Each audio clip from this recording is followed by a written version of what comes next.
সামগুৰিৰ এগৰাকী দুৰ্ভগীয়া বৃদ্ধা। মোৰ একো উপায় নাই, চৰকাৰে কি কৰে মই নাজানো।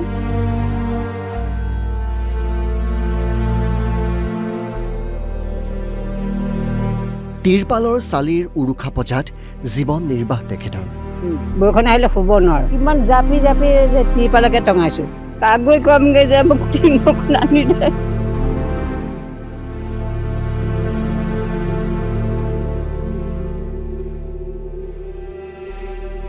আজিও নাপালে এটা চৰকাৰী আৱাস।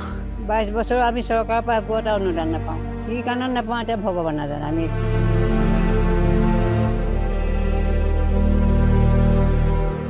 নাম মালতী দাস। বসবাস কৰে চামগুৰিৰ গোন্ধালী আদৰ্শ গাঁৱত। এই ঘৰটোলৈ এবাৰ চাওকচোন। দুৱাৰ বেৰ ভাঙি ছিঙি একেবাৰে উৱলি গৈছে ঘৰটো। অথচ এই উৱলি যোৱা জুপুৰি সদৃশ ঘৰটোতেই দীৰ্ঘ বছৰে বসবাস কৰি আহিছে স্বামীহীনা বৃদ্ধাগৰাকীয়ে। এখন মাত্ৰ প্লাষ্টিকৰ তিৰপাল আৰু খেৰেৰে কোনোমতে ভিতৰত পানী নপৰাকৈ ৰাখিছে ঘৰখন।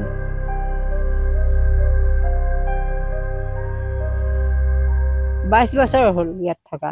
22 বছৰ আমি চৰকাৰৰ পৰা একো এটা অনুদান নাপাওঁ। কি কাৰণত নাপাওঁ এতিয়া ভগৱান নাজানে। আমি আদৰ্শ গাঁও কিমান জাপি জাপি তিৰপালকে টঙাইছো। আমি ভাবিছো কি তিৰপালৰ তলতে মৰিবগে লাগিব নেকি। এটা পকী ঘৰ বিচাৰি স্থানীয় জনপ্ৰতিনিধিক বহুবাৰ কোৱাৰ পাছতো আজি পৰ্যন্ত এটা চৰকাৰী আৱাসগৃহ নাপালে এইগৰাকী বৃদ্ধাই। মহিলাগৰাকীৰ অভিযোগ, গৃহ পোৱাটো বাদেই দিয়ক, দেখিও নেদেখাৰ ভাও ধৰে পঞ্চায়ত প্ৰতিনিধিয়ে। তাৰ লগত যোগাযোগ কৰিবলৈ মই চিনি জাৰি নাপাওঁ, ইমানখিনি অভাৱ বুজি নাপাওঁ। মই সেইকাৰণে এই মেম্বাৰবিলাকক ক'লে খালী কৰিবলৈ দিম আজিলৈকে নাই। ওচৰৰ আশে পাশে চবেই ঘৰ পায়, কিন্তু মইহে নাপাওঁ।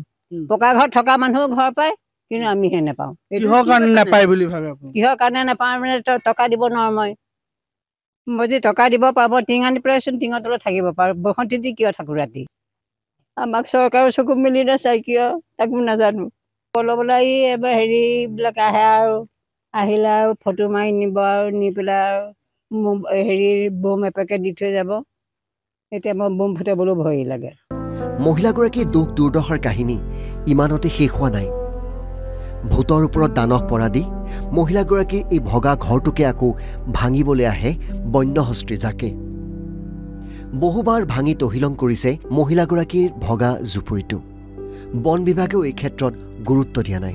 হাতী বাপুৱে ভাঙিছে, আমাক বছৰিয়ে ভাঙে। কি কাৰণত বছৰি ভাঙে নাজানো। হাতীয়ালে আহিয়ে থাকে। এই কালি দেখিছে নে পথাৰ এটা আছে, উপায় নাপাকে কঁঠালকে পাৰি পেলাই নি তেখেতলোকক ৰচনা কৰিছোঁগৈ যে খাই বৈ আপোনালোকে সন্তুষ্ট হৈ যাওকগৈ, আমাক অশান্তি নকৰিব। ৰাতি ৰাতি চকুত টোপনি নাহে ভয়ৰ চোতত। আমি ক'লৈ যাম এতিয়া? মাইকী মানুহ ইফালেও মানুহ নাথাকে, সিফালেও মানুহ নাথাকে।